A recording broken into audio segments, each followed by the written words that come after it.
Welcome to OTT junction Bigg Boss Tamil season 7. So இப்போ latest trend என்ன அப்படின்னா, big pass முடிஞ்சும் அதை பற்றின விவாதங்கள் தான் போயிட்டு இருக்கு. போன சீசன்ல இது ஆரம்பிச்சது. டைட்டில் வின்னராக அசீம் தேர்ந்தெடுக்கப்பட்டது வந்து அன்ஃபேரு, அவருக்கு போய் கொடுத்துட்டாங்க அப்படின்னு சொல்லி விக்ரமன் குற்றம் சாட்டினாரு. அந்த பிரச்சனை ஒரு மாசத்துக்கு மேல ஒண்ணுச்சு. விக்ரமனுக்கு சப்போர்ட்டா சில பேரும், அசீமுக்கு சப்போர்ட்டா சில பேரும் மாத்தி மாத்தி அந்த சண்டை கிட்டத்தட்ட ஒரு மாசத்துக்கு மேல தொடர்ந்தது. பிக் பாஸ் கொண்டாட்டத்தப்பவே யாருமே மூஞ்சி கொடுத்து பேசிக்க முடியாத லெவல்ல தான் அவங்க இருந்தாங்க. ஸோ அந்த நிலைமை இந்த சீசன்லையும் நடக்குது. என்னன்னா, சில பேரால சிலருடைய வெற்றியை தாங்கிக்க முடியல. எலைட் குரூப்பால அர்ச்சனாவுடைய வெற்றியை தாங்கிக்க முடியல. ஸோ அது என்னன்னா, ஒரு மட்டமான பிளேயர் 2வது வாரமே வெளியில போக வேண்டிய பிளேயரை வந்து பெரிய கேம் பிளேயரு, பெரிய டாஸ்க் பிளேயருங்கிற மாதிரி இவங்க சித்தரிச்சு ஒரு விஷயத்தை இப்போ பண்ணிட்டு இருக்காங்க வன்மத்தோட. இவங்களோட வன்மம் குறைஞ்ச பாடு கிடையாது. ஏன்னா அவங்க இது பிக் பாஸ்ங்கிறது வந்து ஒரு டீம் கேம் கிடையாது. அவங்க இதை டீம் கேமா மாத்துறாங்க. 8 பேர் 9 பேர் ஒன்னா சேர்ந்துக்கிட்டு ஒரு புள்ளி எங்க விளையாடுறாங்க. இது சம்பந்தமா ஆனந்த விகடன்ல ஒரு ஆர்டிக்கல் வந்திருக்கு. அந்த ஆர்டிக்கல் என்னன்னா, ஃபைனல் அன்னைக்கு நடந்த விஷயங்கள், அதாவது ஃபைனல் அன்னைக்கு அர்ச்சனாக்கு டிராஃபி டைட்டில் கொடுத்ததுக்கு எதிர்ப்பு தெரிவித்து அங்க இருந்த ஆட்களை எதிர்த்ததாகவும், அது வந்து சேனலையும் வருத்தப்பட வச்சதாகவும், அதனால வந்து ஆஃப்டர் பார்ட்டி, அந்த ஜெயிச்ச உடனே நடந்த பார்ட்டிக்கு வந்து அர்ச்சனா புறக்கணிக்கப்பட்டார் அப்படிங்கிற மாதிரி ஒரு செய்தி வந்திருக்கு. ஸோ இந்த செய்தியில வந்து எது உண்மை எது வந்து பொய் அப்படிங்கிறத நம்ம பிரிச்சு பார்க்கணும். இது என்னன்னா, பிக் பாஸ் ஃபைனலுக்கு வந்து யூஸ்வலா காமன் ஆடியன்ஸ், ஜென்ரல் ஆடியன்ஸுக்கு நிறைய பாஸ் கொடுப்பாங்க.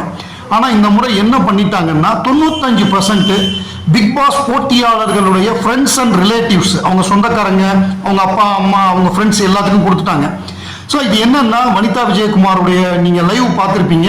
அவங்க வந்து சொல்லுவாங்க, இது ஒரு டிராஃபி, இதுக்கு ஒரு லைவ் இத்தனை நேரம், இதை நாங்கள் உட்காந்து பார்க்கணுமா, கை தூக்குறப்பெல்லாம் நாங்கள் வெளியில வந்துட்டோம் அப்படின்னு அவங்க சொல்லியிருப்பாங்க. அவங்க என்ன நோக்கத்தோட உள்ள போனாங்கன்னா, அவங்களுக்கு நல்லா தெரியும் மாயா ஜெயிக்க போறது இல்லைன்னு. அவங்களுக்கு வந்து மாயா எலிமினேட் அப்படின்ன உடனே நம்ம எல்லாம் பயங்கரமா கத்தணும். அதாவது எப்படி கொண்டு போறாங்கன்னா, அது ஏதோ மாயாவுக்கு பெரிய சப்போர்ட் இருக்கிற மாதிரி அதை சித்தரிக்கிறது. ஏன்னா இந்த கும்பல், அந்த மாயா சிஸ்டரு, அவங்களோட கும்பல் ஒரு 7-8 பேர் எந்திரிச்சு கத்திருப்பாங்க எலிமினேட் ஆகிறப்ப. ஸோ இவங்க வந்து இதை முன்கூட்டியே பிளான் பண்ணி இதை பண்ணணும் அப்படின்னு போய் பண்ணியிருக்காங்க. நேச்சுரலா மாயாவுக்கு வந்து ஒரு 8-9 பேர் அல்லக்கைகளா இருந்தாங்க. அவங்களோட ஃபேமிலிஸும் அவங்கள தான் சப்போர்ட் பண்ணியிருப்பாங்க. ஸோ உள்ளுக்குள்ள இருந்த க்ரௌடில் 80%க்கு மேல அவங்க தான் இருந்தாங்க. அதாவது அர்ச்சனாவோட ஃபேமிலி, தினேஷோட அப்பா அம்மா, விஷ்ணுவோடைய வீட்டிலேருந்து வந்திருக்கிறவங்க, அவங்க ஃப்ரெண்டு, ப்ளஸ் வந்து மணியோடைய ஃப்ரெண்ட்ஸு. இதை தவிர மீதி 90% அவங்க ஆட்கள். மாயா அன்கோ அது வந்து ட்ரெயின் பண்ணது வந்து இவங்க வனிதா.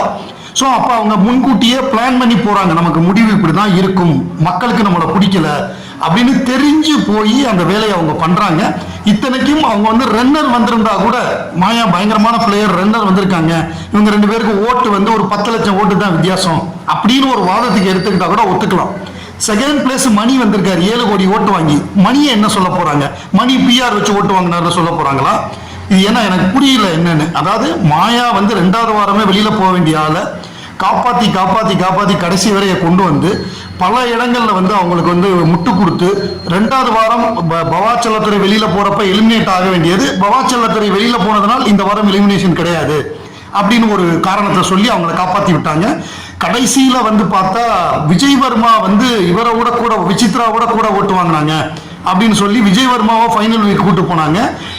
அதாவது எப்பயுமே ஒரு தடவை கூட அன்அஃபிஷியல்ல வந்து கடைசி இடத்துக்கு, முந்தின இடத்துக்கு, அந்த ரேஞ்சுக்கு தான் வந்திருக்காங்களே தவிர அவங்க ஒன்றும் பெருசா மக்கள் ஆதரவு ஓட்டெல்லாம் வாங்கி ஒன்றும் பண்ணல. அவங்க நடவடிக்கைகளை யாருக்கும் பிடிக்கல. அவங்களா இருக்கட்டும், பூர்ணிமாவா இருக்கட்டும், இது பிக் பாஸ் வந்து ஒரு டீம் கேமா விளையாண்டாங்க. இது டீம் கேம் கிடையாது. ஒரு ஆளுக்கு தான் டைட்டில் கொடுப்பாங்க. இங்க வந்து புள்ளி கேங்னு சொல்லி 8 பேர்ல விளையாட முடியாது. அப்படி டீம் கேமா இருந்தா என்னைக்கோ அந்த அன்பு கேங்ல அர்ச்சனா வாங்கியிருப்பாங்களே 4th சீசன்ல. ஸோ இது வந்து அப்படி விளையாடப்படக்கூடிய விளையாட்டே கிடையாது. இதுல வந்து அவங்க ஆரம்பத்திலேருந்தே அவங்க பண்ண வேலையெல்லாம் வந்து பயங்கரமா சேஃப்டி பண்ணி மாயாவை காப்பாத்தி, அதாவது அவங்கள வந்து அவ்வளோ ப்ரொடெக்ஷன். அவங்கள்ட்ட எந்த கேள்வியும் கேட்க மாட்டாங்க. அவங்களுக்கு பார்த்தா எலிமினேஷன்லேருந்து காப்பாற்றுவாங்க, நாமினேஷன்லேருந்து காப்பாற்றுவாங்க. மற்றவங்கெல்லாம் 2 ஓட்டு வாங்கினாலே நாமினேஷனுக்கு வந்துருவாங்க. இவங்க 3 ஓட்டு வாங்கினா தான் நாமினேஷன், 2 ஓட்டு வாங்கினா நாமினேஷன்ல வரமாட்டாங்க. இந்த மாதிரி என்னென்ன வேலை உண்டோ அது எல்லாம் பண்ணி சேஃப்டியா கொண்டு வந்து கடைசியில் ஒரு லாஜிக்கல் எக்ஸ்பிளனேஷன் என்னன்னா, இது வந்து லாஜிக்கா பார்த்தா மாயாவுக்கு கொடுக்கவே முடியாது. மாயாவுக்கு கொடுத்தா யாரும் அதுக்கப்புறம் விஜய் டிவியா பார்க்க மாட்டாங்க. டைட்டில கொடுத்துருந்தா டோட்டலா அதோட முடிஞ்சு போச்சு. அது வந்து கமல் சாருடைய பேருக்கும் கெட்ட பேர் ஆயிருக்கும். இவர் வந்து மாயாவுக்கு சப்போர்ட் பண்றாருங்கிற மாதிரி ஒரு பிம்பம் வந்துகிட்டே இருக்கிறப்ப அவர் கடைசி இடத்துல இருக்கிற மாயாவுக்கு வந்து டைட்டில் வின்னர் கொடுத்துருந்தாருன்னா அவருக்கும் அது கெட்ட பேரு. அடுத்து விஜய் டிவிக்கும் கெட்ட பேரு. அதுக்கப்புறம் பார்த்தோம்னா தினேஷ் விஷ்ணு மணி இந்த 3 பேர்ல தினேஷ் விஷ்ணு எல்லாம் கொஞ்சம் கீழே தான் இருக்காங்க. மணி வந்து ரவீனாவோட ஓட்டு அவங்களுக்கு வந்து அதனால 2வது வந்தாரு.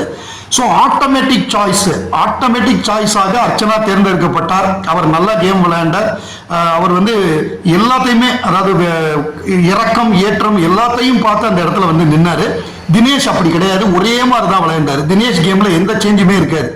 அந்த மாதிரி இருந்தா போர் அடிக்கும். ஒரு ஆள் அதாவது அவர் ஆரி மாதிரி ட்ரை பண்ணாரு, அவரால் ஆரி ஆக முடியல. ஆரியோட 50% கூட வர முடியல.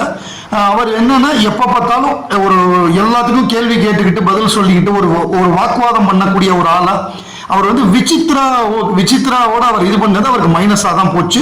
ஸோ அந்த அளவுல தான் அவருடைய பயணம் இருந்ததே தவிர மற்றபடி அவர் வந்து டைட்டில் ரன்னர் வர்ற அளவுக்குலாம் அவர் இல்லை. ஸோ அவர் என்னதான் எக்ஸ்பிளனேஷன் கொடுத்தாலும் அவர் பண்ண பல காரியங்கள் வந்து முகம் சுளிக்க வச்சுது. அதுவும் குறிப்பா அந்த இவங்க வந்து விசித்ரா வந்து அவங்க திரையுலகத்தில் அவங்களுக்கு வந்து நடந்த விஷயங்கள் எல்லாம் சொல்றப்ப அவர் பேசினதெல்லாம் அவருக்கு மைனஸாக தான் போச்சு. ஸோ அதுதான் அவருடைய மைனஸ். விஷ்ணுவும் அதே மாதிரி ஏற்கனவே அவர் வந்து அக்ஷயா கையை பிடிச்சி இழுத்தப்பவே அவர் ரெட் கார்டு கொடுத்து அவர் வெளியில் அனுப்பப்பட வேண்டியவர். பட் அவர் இது பண்ணல. இது என்ன கரெக்டா நடந்துச்சு இந்த சீசன்ல? முதல்ல 2 வீடு கான்செப்டே இவங்களுக்கு வந்து சரியா நடத்த தெரியல. அதாவது மாயா வந்து ஸ்ட்ரைக் பண்ணா அது வந்து கண்டென்ட், மற்றவங்க பண்ணா விதிமீறல். இந்த லெவல்ல தான் இவங்க இந்த சீசனை கொண்டு போனாங்க. அதாவது மாயா ஒரு வாரம் ஸ்ட்ரைக் பண்ணுவாங்க கிச்சன்ல சமைக்காம, அவங்க கண்டென்ட்டுக்காக பண்ணாங்க அப்படின்னு சொல்லி சமாளிச்சிருவாங்க. அதே வேற ஒருத்தர் விசித்ராவோ வேற ஒருத்தரோ பண்ணா அந்த கிராஸ் பண்ணா அவங்கெல்லாம் வந்து விதிமீறல் பண்ணிட்டாங்க. விதிமீறல் விசித்ரான்னு ஒரு பேரே வந்துச்சு அவங்களுக்கு. ஆனா மாயாக்கு அப்படி இல்லை. அவங்க பண்ணது வந்து என்டர்டெய்னிங்காக பண்ணாங்க, கண்டென்ட்டுக்காக பண்ணாங்க அப்படின்னு சொல்லி அதை பூசி முழுகினாங்க. ஸோ இப்படிதான் நடந்திருக்கு. எது கரெக்டா நடந்திருக்கு? எல்லா எவிக்ஷனும் இந்த தடவை கரெக்டா நடந்துச்சா? ஓட்டுப்படி தான் எவிக்ஷன்லாம் நடந்துச்சா? அப்படி ஓட்டுப்படி நடந்திருந்தால் எப்படி விஜய் வர்மா ஃபைனலிஸ்டா வந்தாரு? எப்படி வந்து எல்லோ கார்டு கொடுத்து அனுப்பப்பட்ட விஜய் வர்மா திருப்பி உள்ள அனுப்பப்பட்டார்? இதுதான். ஸோ அங்க உள்ள வந்திருந்த ஆடியன்ஸ் வந்து மெஜாரிட்டி பீப்புள் அந்த புள்ளி கேங்கு அவங்களுடைய ஃபேமிலி, அந்த மற்ற பூர்ணிமா அந்த மாதிரி சரவண விக்ரம் இந்த மாதிரி குரூப்போட ஆட்கள் தான் அங்க வந்திருந்தது.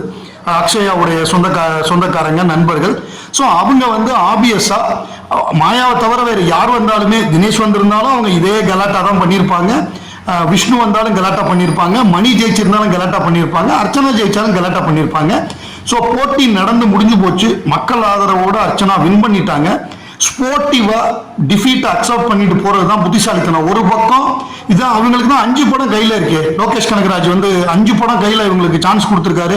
எனக்கு அவர் கொடுத்திருக்காரு, இவர் கொடுத்திருக்காருன்னு மாயா சொல்றாங்களே, போய் அந்த வேலையை பார்க்கலாமே. இங்க வந்து கிரையிங் ஃபவுல் இந்த மாதிரி ஃபவுலா கதறதை விட்டுட்டு வேற ஏதாவது பண்ணலாமே உருப்படியா அப்படிங்கிற ஒரு எண்ணம் தான் நமக்கு வருது. இது நல்லது இல்லை. இந்த மாதிரி பண்றது இது சேனலுக்கும் நல்ல பேர் கிடையாது. விகடன்ல இந்த மாதிரி எழுதுறாங்க. இது வந்து ஏதோ ஒரு உள்நோக்கத்தோட ஒரு இன்டென்ஷனலா பண்ற மாதிரி தான் தெரியுது.